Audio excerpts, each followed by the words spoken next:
Hello, everyone, and welcome to another episode of Autism Stories.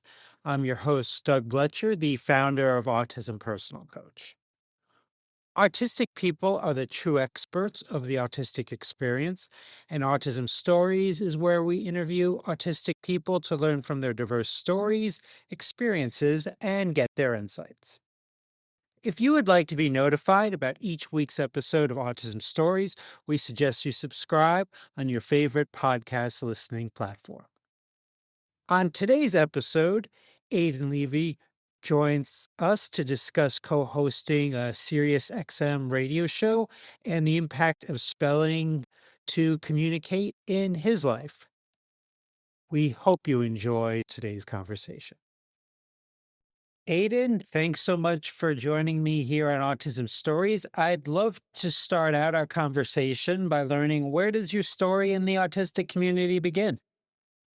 Doug, I am so thrilled to be on your podcast. Thank you for inviting me. When I still wasn't speaking at 2.5 years old, my parents took me to a developmental pediatrician. I was diagnosed with autism and soon after that apraxia. Apraxia is a neurological condition that makes planning and coordinating movements really challenging. It's why I can't talk, even though I know what I'd like to say or write with a pen.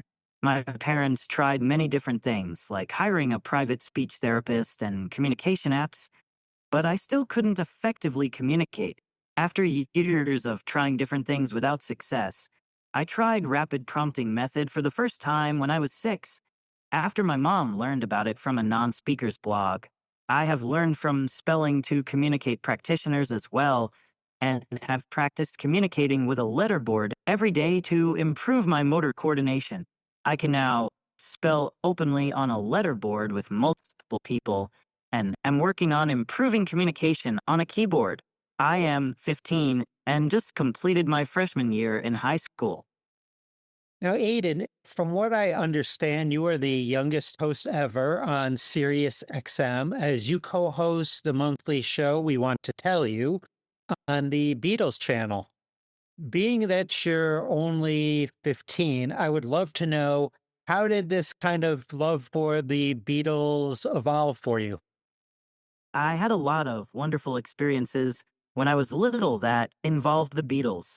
My dad would blast their song Birthday every year on my birthday and swing me around.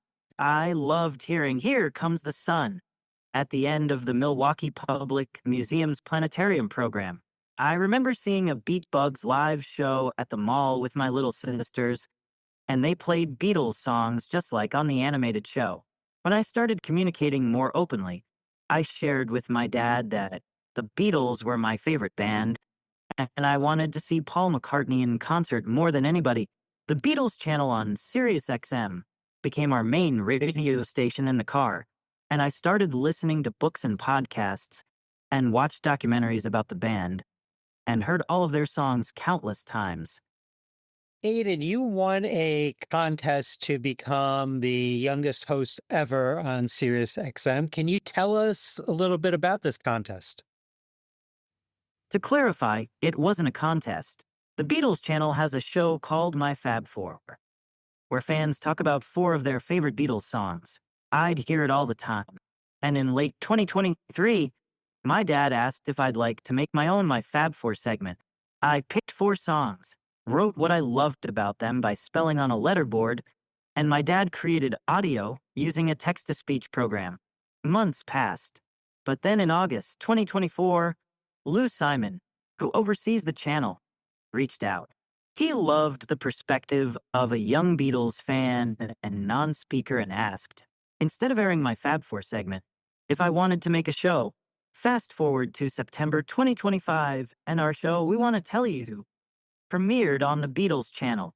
We have new episodes every month, and we're just renewed for a second year. And as you started that show, fast forward, you reached out to a previous guest that's been here on Autism Stories, Elizabeth Bonker, the founder of Communication for All, and asked her to become your co-host, and she accepted. Why was it important for you to ask Elizabeth to be your co host on this adventure?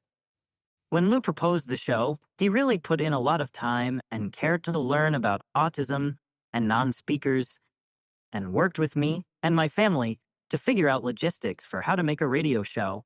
I suggested Lou reach out to Elizabeth, and we all met over Zoom.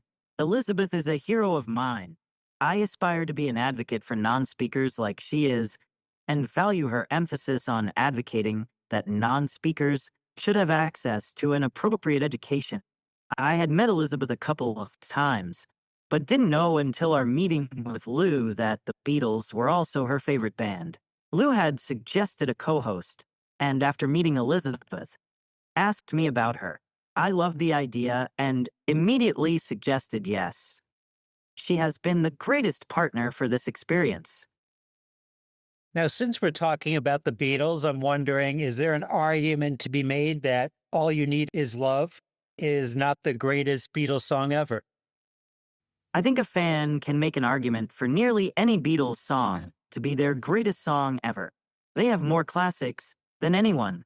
Or if they're like me, they may argue there is no greatest Beatles song, because there are too many great ones to pick only one. All You Need Is Love, though, is certainly an all timer.